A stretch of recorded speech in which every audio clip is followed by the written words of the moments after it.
The reason why we're having this press conference today here, and this is, unfortunately, the press, it was such short notice and the press wasn't able to make it, but there is press in Armenia and there's local press, which this video will be also made available to, so they can come up with, they can write their articles if they choose to, and they can get some additional material on their own and so on.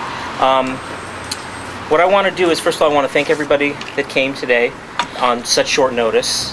This is a very important issue to the Armenian community obviously from what we've seen since January 1st.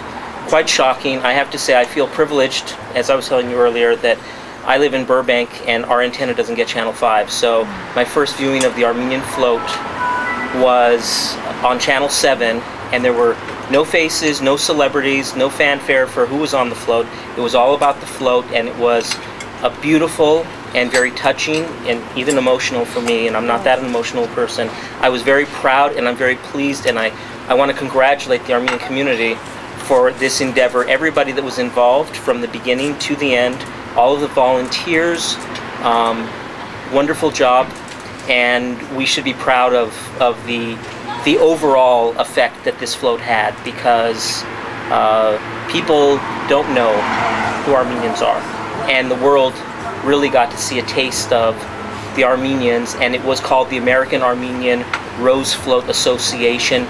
That's what was introduced, the cradle of civilization.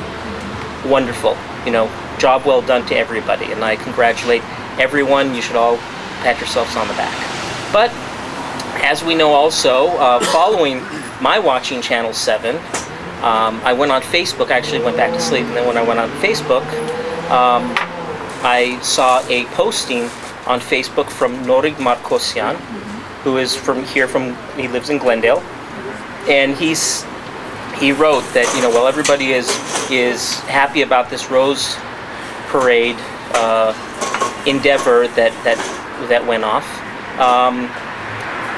people aren't talking about a phrase that was used.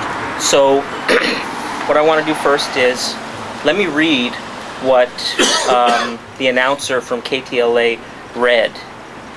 And you see the letter E carved in the arch. That honors God as a stable force for the often nomadic people. Well, this is where we have our problem. It's not about the letter E, it's not about God, because Armenians are very strong in their faith, but it is about the use of the word nomadic people. And I want to just say a little something about civilized people versus nomadic people, because again, the float was titled Cradle of Civilization, excuse me, and the entry of the float, again, titled the Cradle of Civilization, but a few seconds later you hear Armenians described as often nomadic people, and this itself is an outright oxymoron, because, you know, in histography, civilized people are commonly portrayed in contrast to nomadic people, and there's even verbiage. I've read stuff about how the civilized outnumber the nomadic, and so this is, you know, I wish that the script writers of KTLA had applied had paid a little more attention and applied some common sense, because of that oxymoron. It's just a complete contradiction. So now we want to know, how did nomadic appear in the script? So after this all happened, as most of you actually have been following from Noric's posting, we started a Facebook page also called KTLA TV, Armenians Are Not Nomads. And in the meanwhile, some of us decided that we would take some action, because unfortunately, the American Armenian Rose Float Association, AARFA, so it's the ARF with A's on either side, that's how I remember it, they were quite unreceptive to putting out a press release, explaining what was going on. I guess I'm sure, I don't want to make excuses with them, but it was shocking for them too, I would think. So that was kind of why I was less pushing them. And so we took it on ourselves. If you recall, we found KTLA's contact information, and we started writing messages to them, 500 characters maximum, I think I was one of the first to write it, and then I posted the location, and then we all started copying each other and making modifications to our verbiage. Well, those letters did get to KTLA, and those letters were very much noticed because I called KTLA. I spoke to the switchboard operator, told her what the issue was, the general issue, and she said, "Oh, you need to speak to the executive director of the Rose Parade coverage." So she put me in touch with Joe. He was the executive director of the Rose Parade coverage, and on Armenian Christmas around 7 o'clock or maybe 7:30, I get a phone call from an unfamiliar number, and Harut was over at our house. My parents were there. We were having dinner for Armenian Christmas, so I didn't take the call, and I checked the message later on around 10 o'clock, and he said, "This is Joe. This is my home phone number, and you can call me if you call me within the next hour," because he sleeps at a reasonable time. It's not Armenian Christmas for him. And he said, "Otherwise, I'll call you tomorrow morning." And he did. He called me the next morning, and so he and I had a half-hour conversation, and we discussed the issues. So I want to tell you Joe's side of the story of how nomadic people appeared in the script.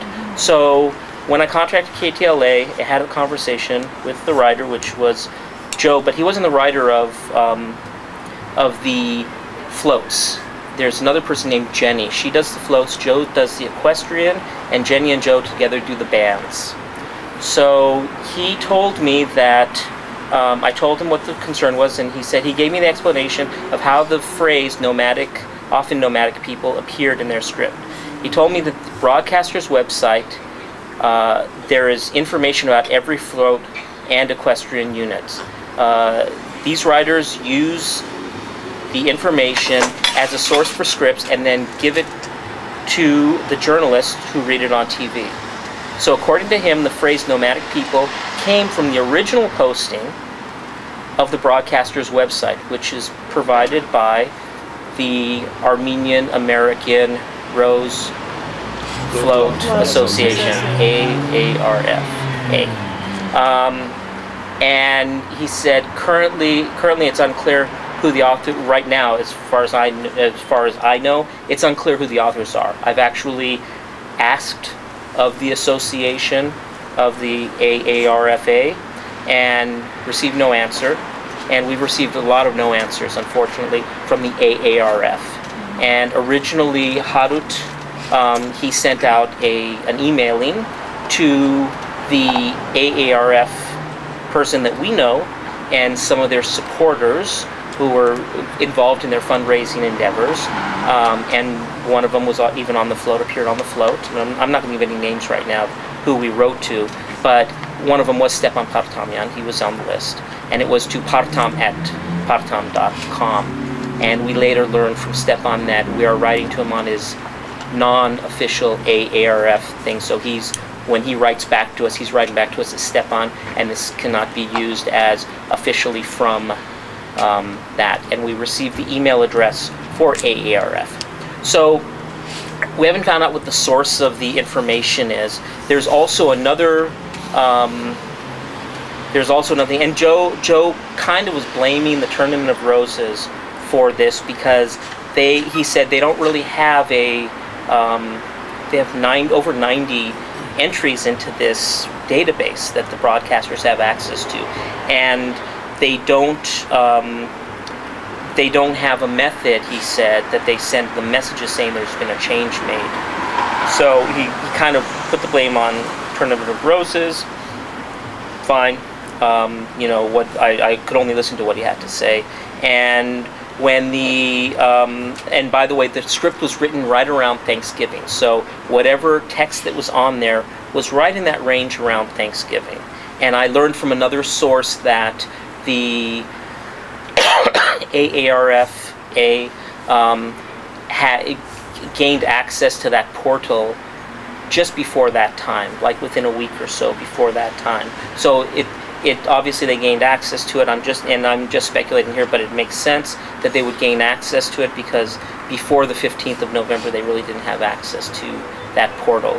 They hadn't established it as far as we know. So apparently their original text, whether it was just a place marker or not, it had the word nomadic people in it. Later on, though, it changed. So today, if you go onto the website as a broadcaster, you will not see nomadic people on there. So that's Joe's contribution so far. I have asked him, and he said he was going to look into it to find out about getting us a meeting with the station managers to discuss what we can do to reverse this somehow, a retraction or something, so we can get the word out to people that Armenians aren't nomadic people, because we really aren't. I mean, at the end of the day, as I discussed originally at the beginning of my presentation, that this is not the case. So there was also one other issue with KTLA's coverage, and that was there was a large part of their script which talked about one of the float riders, one of the Armenians riding on the float, and that would be Bernard Melekian, who was the former chief of police of Pasadena, and Stephanie Edwards said, "Oh look, and there's Bernard Melekian, the former chief of police, beloved by the people of Pasadena," and so on. So I wanted to find out, how did they get that, because earlier on, with our correspondence between the supporters, the ones that were involved in the fundraising endeavors, they're not on the board, but they knew a little about what was going on, we had shot out the question of, why was Bernard Melekian singled out in the script, and why was he highlighted? Because we have a little bit of an issue with Bernard Melekian for other reasons, because of his involvement with the Armenian memorial in Pasadena and the problems that we're having with that, and his involvement, and also he being the only Armenian that we know of today who was a recipient of the Pacifica Institute, the infamous Pacifica Institute, I might say, which is an anti-Armenian organization. It was later learned after he actually went on his trip to Turkey. It's a Turkish organization. It has connections with the Gulen movement, which is very anti-Armenian. And here we have the cradle of civilization, and KTLA is boasting about the greatness of Bernard Melekian, who in the Armenian community is actually not beloved as much as Stephanie Edwards had portrayed him to be. And so I wanted to find out, why is Bernard Melekian singled out? And what I learned was, originally former Governor George Deukmejian was supposed to ride on the float, and that was in the script, actually. That was in the text that was provided, along with some other Armenians that the float organizers considered prominent. I may not consider them prominent, others may not, others may. But they had George Deukmejian on there. He got sick, he couldn't make it, so all of a sudden Bernard Melekian is apparently his stand-in, and how he got there I'm not sure. But the reason why he was singled out, and there was no script about Bernard Melekian, this was actually being improvised by Stephanie Edwards, who is friends with Bernard Melekian's wife, who gave Stephanie Edwards a phone call and said Bernard's going to be riding on the float, and gave her the verbiage of what's going on, because there was some very new, fresh news about Bernard Melekian and his appointment to the Santa Barbara Sheriff's Department as the under-sheriff, is what they call it? Yeah, the under-sheriff. And so that was also shocking for me, because I'm involved with the memorial, and I know who Bernard. I've had my dealings with Bernard Melekian. I don't have a very high opinion of him because of his lack of professionality and his lack of ability to deal with issues the way they should be, in my opinion. And again, because of the Gulen movement and his actually, and I shouldn't get too much into this, but just recently, in February of 2014, he encouraged the mayor of Pasadena to get involved with the Gulen movement. And this is after we learned around 2012 who the Gulen movement, or who the Pacifica group really is. So Bogard was encouraged, and he actually spoke to the Gulen, or to the Pacifica Institute, I believe in February, correct? That's February 2014, February. also in October. Yeah, there's a camera right there. That must be careful not to bump it. Yeah. Հիմա գուզես այնտեղ նստես ժամանակավոր հետո or come around this way. So basically that's how Stephanie Edwards came into play with talking about Bernard Melekian and giving his mini bio effectively and boosting his image. And I might also add that there's somebody sitting at our table here today, if you don't mind me introducing you, Richard Bartanyan, who recently, he's also a donor of the Armenia monument, and he recently wrote an open letter to Bernard Malikian literally days before this event, asking him to answer questions about his involvement with the Pacific Institute and what's going on with the monument.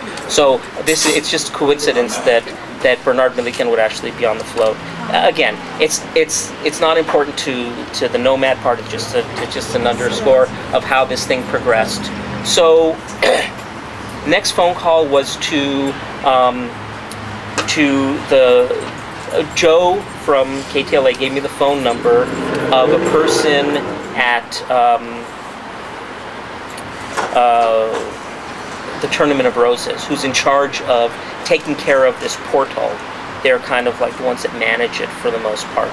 And she was very, like Joe, who was very forthright and honest with me, and maybe even too honest, I don't know. You know, when you're talking to an investigative journalist, you don't usually say too much, but he was honest with me, and I appreciate that, because no, he had nothing to hide, and the reality is the reality. So the talking with the Tournament of Roses person who takes care of the portal, I explained to her some of the concerns, and I explained to her that I would like to see the script, and she said, well, I don't know if I can give you access to that, which I was trying to arrange this like 2 days earlier as a journalist. I was actually told I could get access to it, but their website didn't have a clickable link to register. It was like a dead link. So basically what ended up happening was I spoke to her, and I explained to her about these changes, and here's what she said.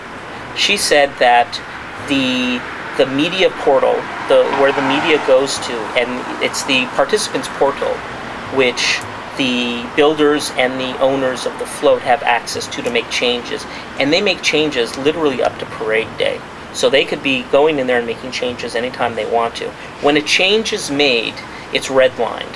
So basically, from what I understood, it means that either a red line is drawn under it or the text is red. And that stays redlined for 7 days, 7 to 10 days, I guess. And it's the responsibility of the news media outlet, or the broadcasters, to periodically visit each and every float there, and we're talking equestrian and we're talking floats, so we're talking 90 items that they actually have to visit and look for red lines.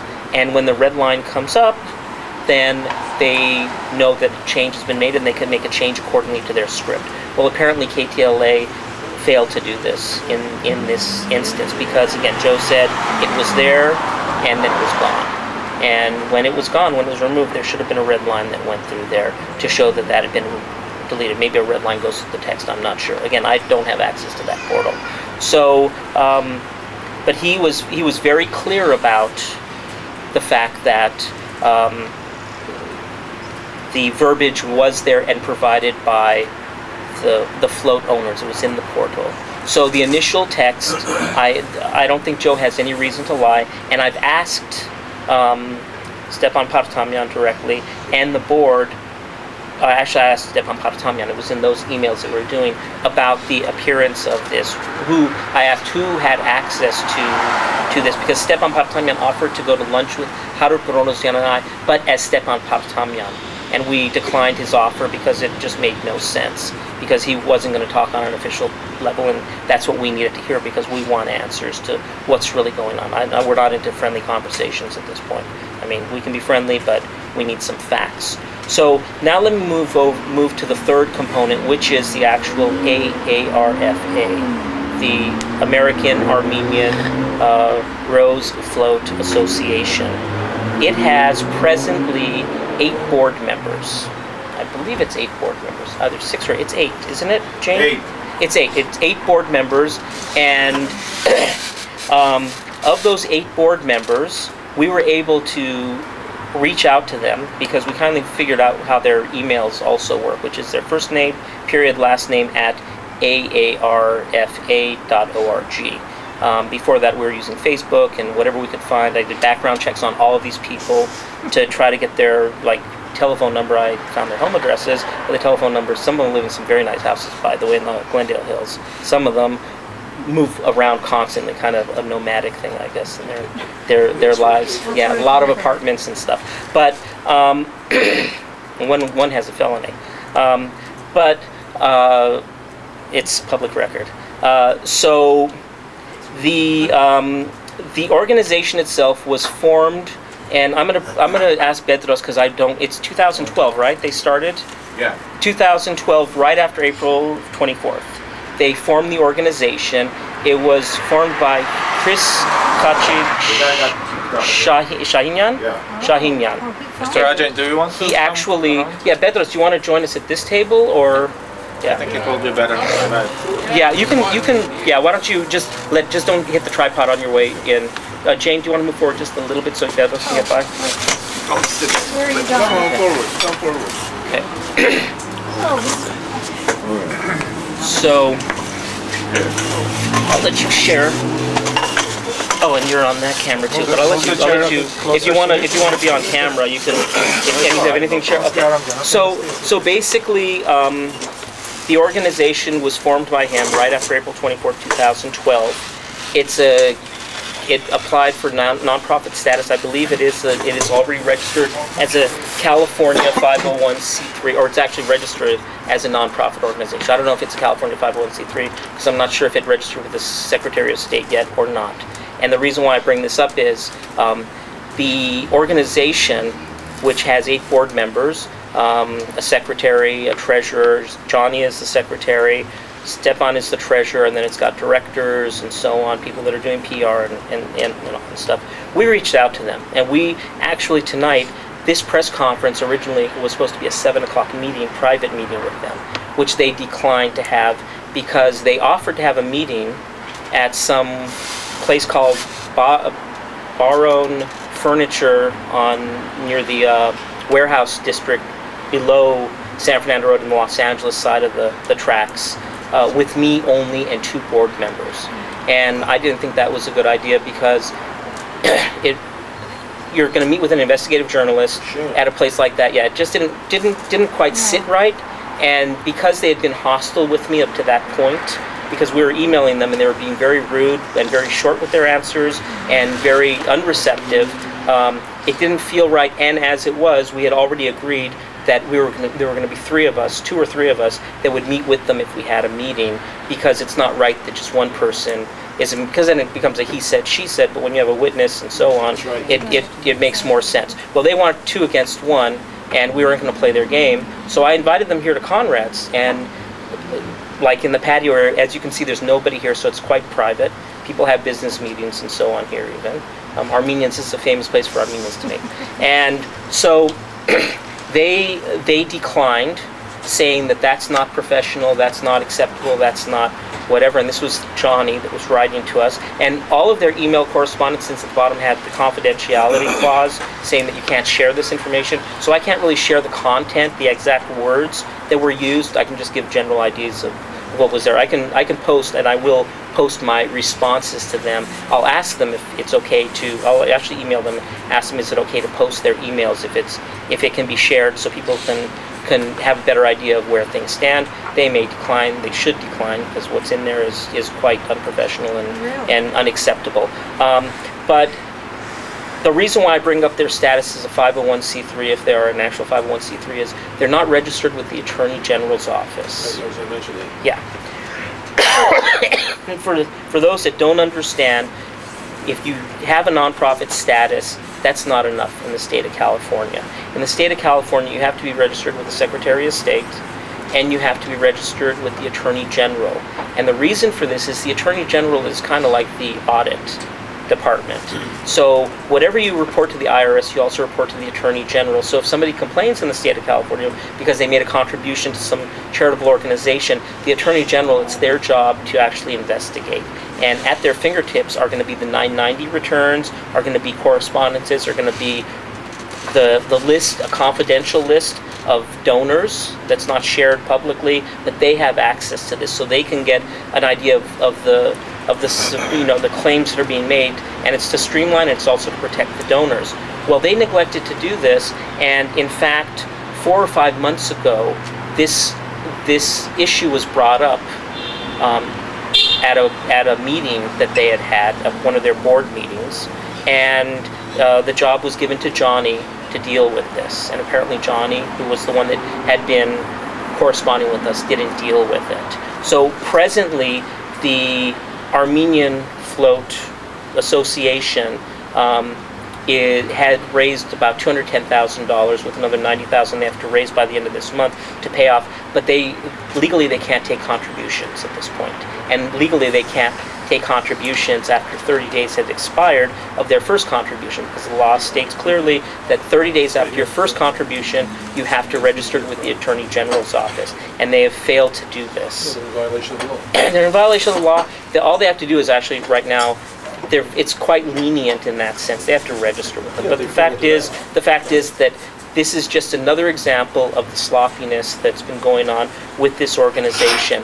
The Nomadic comment that was in the original text that was later removed, and this. So this is where things stand. Again, we reached out to them. They did send an email to How to Deny about less than an hour ago, and I did respond inviting them to come here tonight, because they said, we were advised by our legal counsel not to meet with the public because we're dealing with this with lawyers, apparently with KTLA. They're claiming they're dealing with this lawyers, and they did issue a statement yesterday, or was it today? When did they issue their? Yesterday. It was yesterday. So it was last night. I was already asleep. I have a son, so I sleep early. But they basically issued a statement saying that they condone the use of Nomadic. They condone it. I thought they said they condemned it. I'm sorry, condemned. I don't have it in front of me. They condemned the use of Nomadic, but in fact they are the ones that originally planted that seed in their original system. So they condemned the use of Nomadic, and they said that as of January 1st, they were already in touch with the people at KTLA, or they were in touch with whoever they had to be in touch with. Did they say KTLA, Jane? Yeah, they did. They did. They said they were in touch with KTLA, and I had actually asked Joe at KTLA if they had been in touch with them, not knowing that they were going to actually say that, but in my conversation, and he said no one is from their organization has contacted us. So there's a lot of questionable things going on. I don't want to get into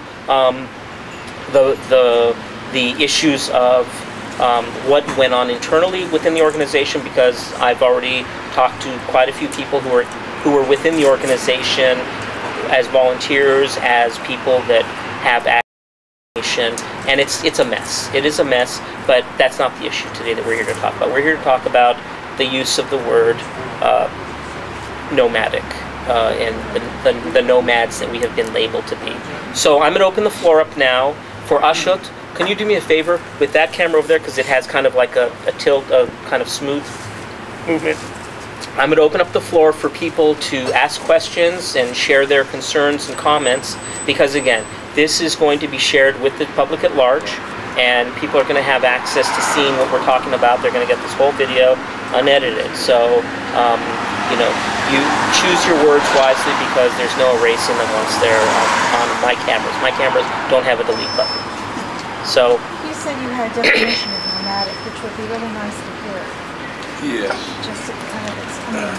But first, I'd like to say that when somebody,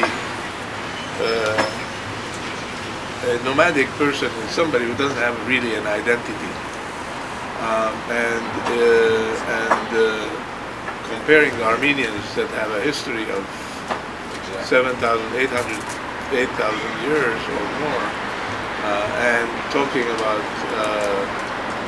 a civilized country, and that was the objective of the whole presentation. And putting a word like that means that they are not really, they do not have that intellectual capability to distinguish between a nomad and which is a very common person, and worldwide there are 20 to 30 million nomads. Well, ruthless people. And the definition of a nomad, I wrote it down so that I'll read it to all of you. A nomad is a person with no settled home. who moves from place to place as a way of obtaining food, finding pasture for livestock, or otherwise making a living. The word nomad comes from a Greek word that means one who wanders for pasture. Most nomadic groups follow a fixed annual or seasonal pattern of movements and settlements. Nomadic peoples traditionally travel by animal or canoe or on foot. Today, some nomads travel by motor vehicle. Most nomads live in tents or other portable shelters.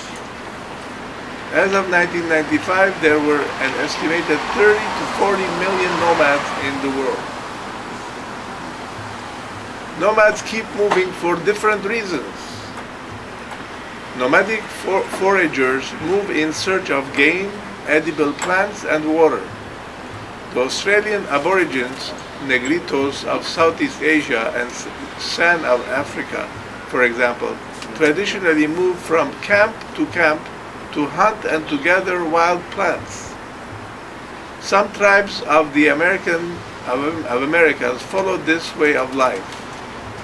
Pastoral nomads make their living raising livestock such as camels, cattle, goats, horses, sheep, or yaks. These nomads travel to find more camels, goats, and sheep through the deserts of Arabia and northern Africa. The Fulani and their cattle travel through the grassroots of Niger in Western Africa. So this gives you a pretty good idea, definition-wise, that, but why, the question is that we can maybe discuss, is why this person or persons thought about that word in the first place, right?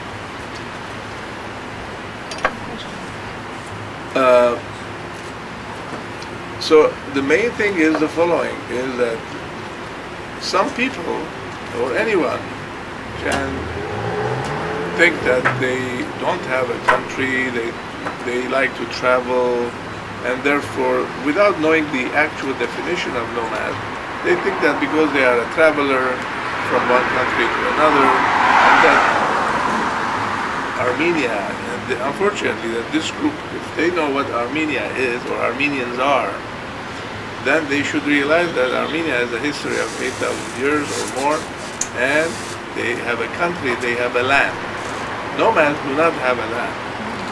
So this is unfortunately a trend which is going on recently, that the immigration of Armenians from Armenia and the situation being such that they will not connect with the country, with the land.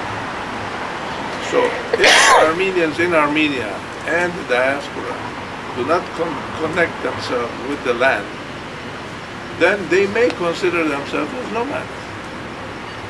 So a country, a people without a land, that's why Jews, for example, they traveled all over the world or a different country, but they were not nomads. The life of Jews has nothing to do with the definition that I just read. The life of Armenians have nothing to do with the definition that I just read. So, but yes, how are you? the idea of thinking that way Hold on 1 second. Hold on 1 second. means that there is something missing in the diaspora, and even maybe in Armenia, as to who we are and what makes someone an Armenian. An Armenian can become an Armenian who believes that Armenia is their only homeland.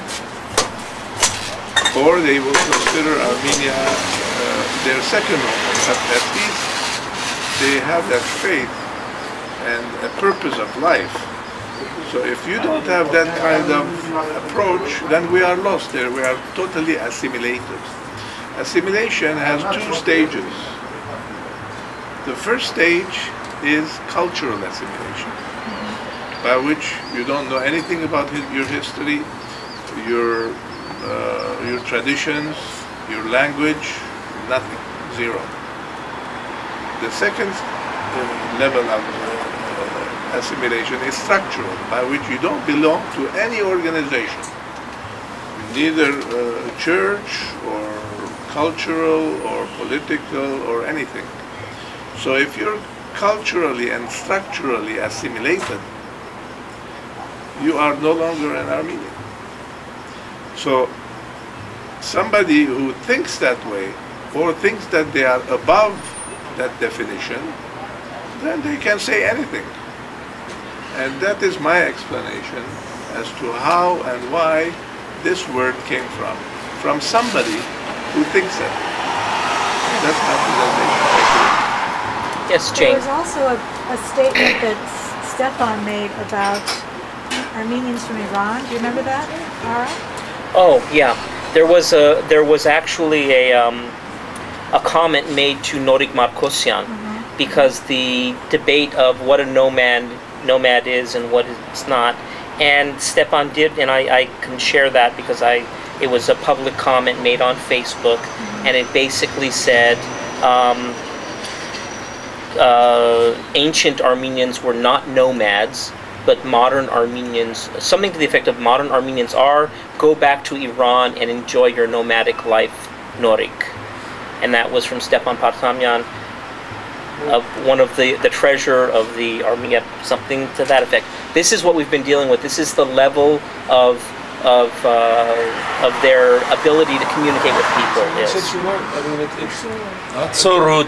yeah, It is rude. It's Yeah. bigoted And especially to Norik Markosyan, I mean, I mean, to any of us. Yeah. or any Any Armenian. of No. us. Any But, Or but, any that, Armenian, but you have to right? understand, Stepan, he's a comedian, and he doesn't know when to turn off the comedy, apparently, when it comes to a serious issue like this. that, I'm afraid. Well, I'm trying to paint a bright picture of this, and I'm always hopeful. You know me, I'm the optimist. So, Yeah, they call a spade a spade. yeah.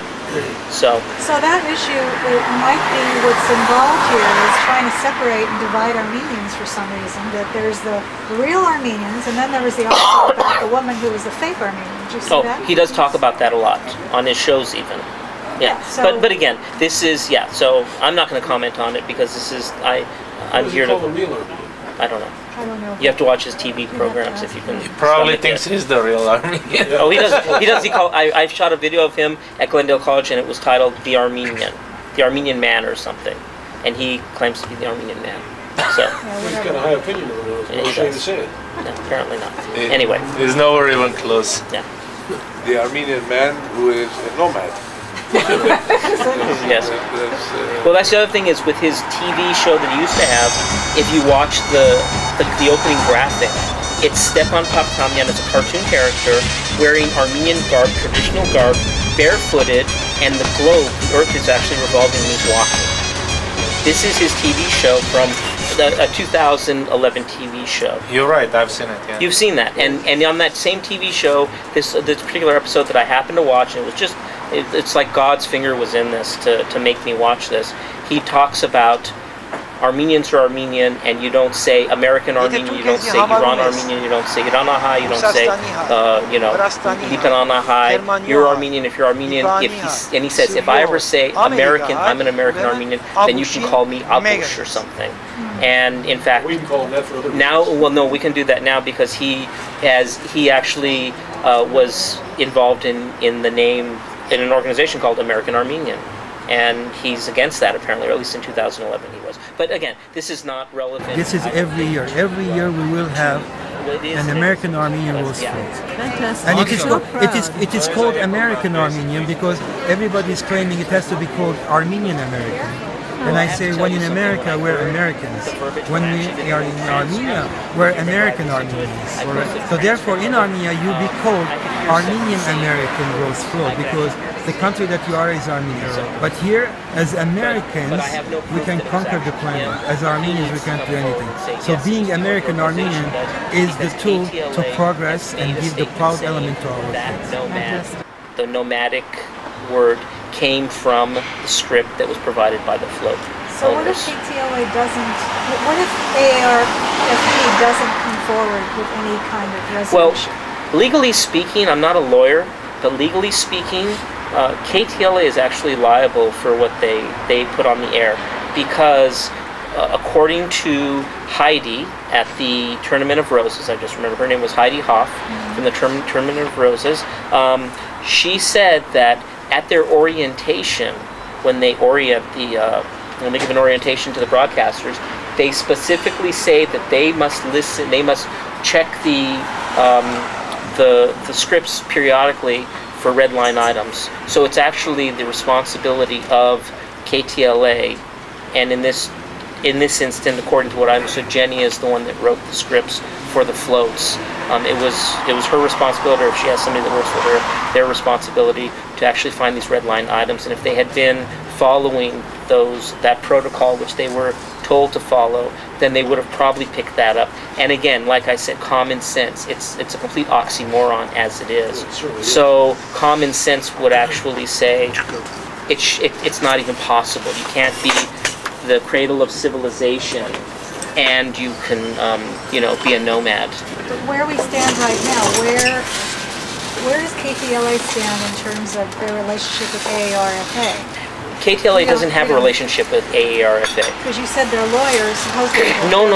They never know. I said I'm not a lawyer, so I'm just my opinion is not a legal opinion. My opinion is the common sense. I mean, I kind of know the law, but I'm not a practicing attorney. So we can actually go to KTLA ourselves. Well, that's what we're in the process of doing now. Is so we can do that. KTLA is supposed to be getting back to us.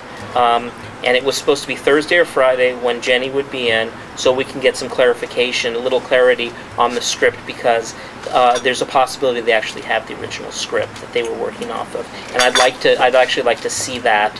There is a way. When I talked to Heidi, she believes there is a way that if push comes to shove, they actually do have a history of what has gone on as far as the history of the actual entries from the thing. So there's a possibility, if push comes to shove, that we can actually get the information from the Tournament of Roses, and we may have to engage an attorney at that point. I don't know, and I don't even know if it's really necessary, but to get an actual timestamp of when it was changed, what the IP address is, and then we'll know, did it come from Stepan Partanyan's computer? Did it come from Johnny's computer? Did it come from one of the other board, or did the Turks tap into the computer just before KTLA gone and the conspiracy starts? We can subpoena them, right? We'd have to take a legal action, and at this point, I don't know if it's really. I'm not interested in a legal action. I'm interested in a resolution to get a retraction and to get people to just fess up, and that includes the Armenians that were involved in this. They need to come clean. What's ironic is that the other TV channels didn't use the word nomadic. No, and John. And it was only KTLA. Yes, and Joe asked me, said, did you hear it from me? I said no, because they were following the protocol apparently. I just want to add something. Yes. Just to give the benefit of the doubt to AARFA, since you mentioned that the word was originally used or submitted by the committee. Just to give an example, my first language is Armenian, and I think Armenian, and when I try to speak in English or write in English or in any other language, oftentimes what I'm thinking in Armenian doesn't come up right in English. And in Armenian, I'm sure we all have used the word taparagan. Right. Not with the intention as a nomad, but taparagan as people that dispersed. So maybe the writer of that original text was thinking the word taparagan and just translated it into the word nomad. There's a possibility, but ignorance is not a defense. No, it's not a defense. And taparagan, in fact, means a Persian forced to wander. As an intentional, usage of the word nomad, or just a linguistic, ignorance, which it has occurred to me often. Sure.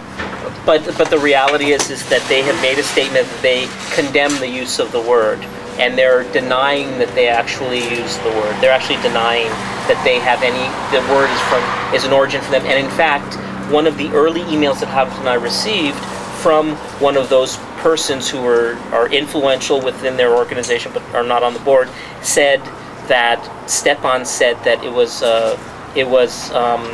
improvised. That was actually improvised.